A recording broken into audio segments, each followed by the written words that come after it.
నువ్వు పిలువవు, నేనే వచ్చి దర్శనం చేసుకుందామని నీ వైకుంఠ ద్వార దర్శనం కోసం ఈ డిప్లో రిజిస్టర్ చేసుకున్నా సెలెక్ట్ కాలేదు.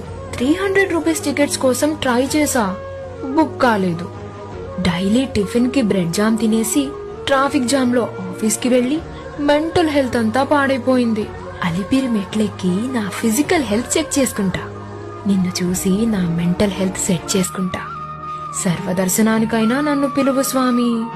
నీ పాదాలు, అభయహస్తం, ఉత్తరీయం, కిరీటం, సాలగ్రామమాల, సువర్ణ మకుటం, నవమణుల హారం, బంగారు భుజకవచాలు, శంఖచక్రాలు, శ్రీదేవి భూదేవి రూపాలు, శ్రీవత్స చిహ్నం, తిరునామాలు పెట్టుకొని పట్టు వస్త్రములలో నల్లగా 9 అడుగుల 9 అంగుళాలున్న నిన్ను, నీ దివ్య రూపాన్ని నాకనుగ్రహించు స్వామి, అనుగ్రహించు.